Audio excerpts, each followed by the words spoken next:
السلام عليكم، مرحبا بكم في قناه بسيم. نتمنى تكونوا كلكم على خير.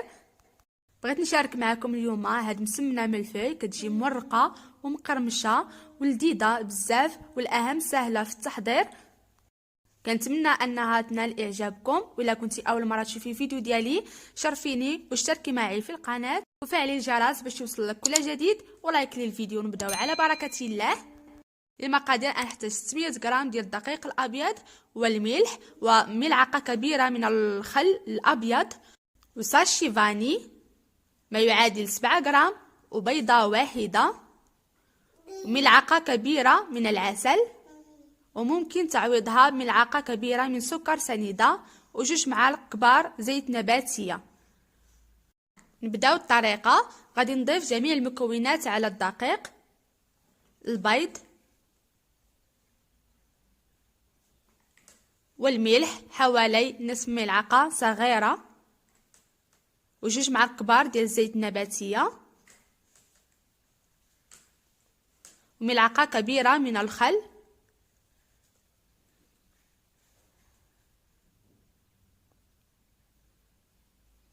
وملعقه كبيره من العسل، وكيف ما قلت ممكن تعويضها بسكر سنيده، وساشي فاني لتنسيم العجين. وغادي نبدا نجمع بالماء عادي ديال الروبيني.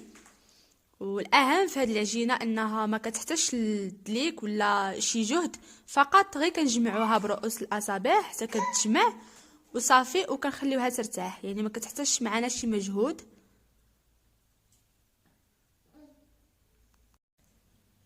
كنبقاو نزيدو رشيشه حتى كتجمع لينا العجينه. ما كندلكوها ما والو، غير كنجمعوها فقط وكندهنوها بالزيت النباتيه. وغادي نديرها في واحد البلاستيك غذائي اولا فيلم اليمونتير، ونخليوها ترتاح لمده نصف ساعه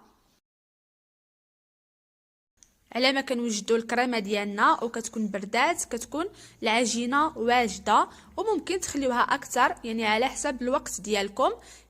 كيف ما عارفين العجينه كل ما ارتاحت كل ما كتزيد تسهل علينا في الخدمه. ندوزو الكريمه ديال الباتيسيير. غادي نحتاج ليها نصف لتر من الحليب، و3 ديال المعالق كبار ديال الكريم باتيسيير، و3 المعالق كبار من سكر سنيده، وملعقه صغيره من الزبده. اول حاجه غادي ندير الحليب في كاسرول، وغادي نضيف عليه السكر 3 ديال المعالق كبار او حسب الذوق، و3 ديال المعالق كبار ديال كريم باتيسيير. واللي ما عندهاش هاد البودره ديال كريم باتيسيير ممكن انها دير كريم باتيسيير اللي كتصب بالبيض والنشا الذره. كنخلط المكونات مزيان وكنوضعها فوق النار مع التحريك. طبعا ضروري باش ما تلصقش لينا او لا تكون فيها شي تكتلات. من بعد ما وضعتها فوق النار على نار اللي تكون مهيله مع التحريك حتى كتعقد ليا. دابا غادي نديرها في واحد زلافه ديال الزجاج.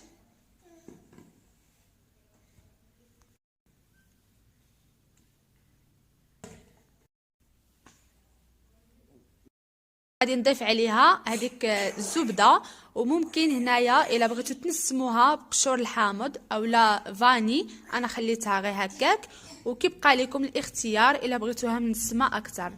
كنحركوها مزيان حتى كتذوب هذيك الزبده.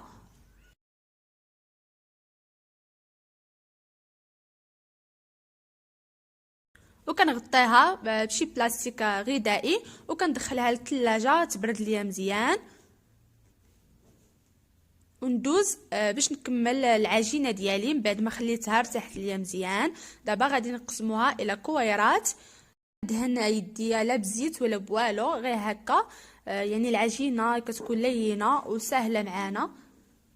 وكنقسموها الى كويرات مثلا خمسة، يعني نديرو 10 ديال الكويرات اولا 12 الكويره.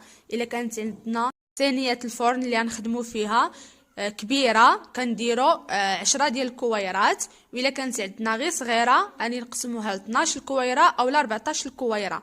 من بعد ما كورتها غادي ندهنها دابا بزيت نباتيه. وطبعا دهنت الصينيه اللي خليتها فيها ترتاح باش ما تلصقليش. وغادي نغطيها ونخليها ترتاح ليا واحد 15 دقيقه هكاك باش تسهل عليا في الخدمه. وللتوريق غادي نحتاج الزبده دايبه، والنشا الذره اي المايزينا. ندوزو للطريقه من بعد ما ارتاحت ليا العجينه مزيان. غادي نطلقها بزيت نباتيه، يعني ماشي بالزبده باش ما كتقطعش لينا. كنطلقها يعني عادي بحال العجينه ديال المسمن، ولكن هاد العجينه كتكون سهله يعني معنا في الخدمه.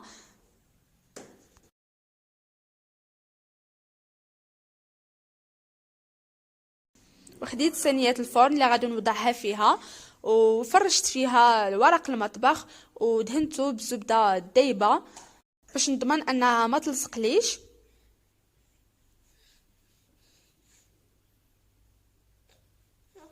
وكنهز العجينه ديالي بهذه الطريقه وكنفرشها في الصينيه بهذه الطريقه، وكنبقى نجبد يعني حتى كنقادها. وهنايا انا لقيت صينيه اللي استعملت دابا صغيره، ولقيت بان العجينه ديالي باقي خصها تجبد ليا اكثر باش تجيني مرقه ومقرمشه. ورجعت قسمت الكويرات ديالي ل 12 الكويره باش يلاه تجيني رقيقه. يعني ملي نجبدها ضروري تردوا البال لهاد النقطه باش تجيكم مرقه ومقرمشه، ما تجيكمش غليظه او معجنه.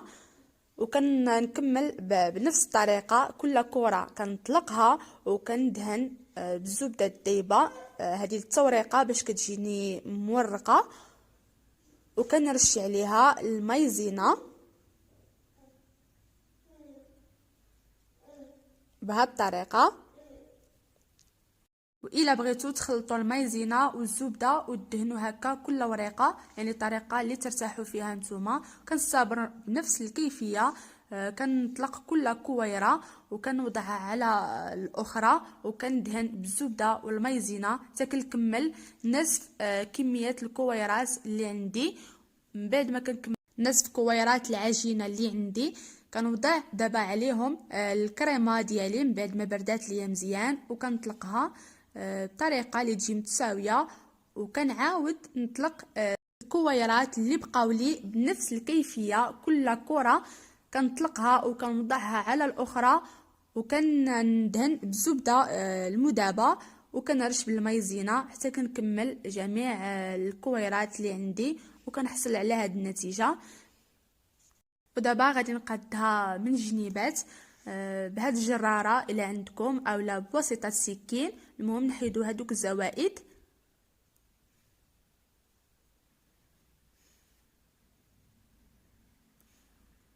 بهاد الطريقه كندهن لها الوجه ديالها بالزبده المذابه باش كتجيني مقرمشه ومحمره.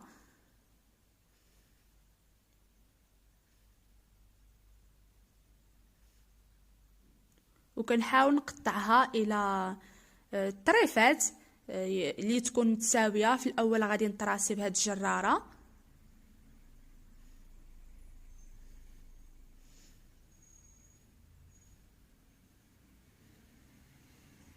يعني كيف قلت لكم، الا كانت عندكم الصينيه اللي كبيره غادي تجيكم 6 ديال الصفوفه يعني بحال هكا.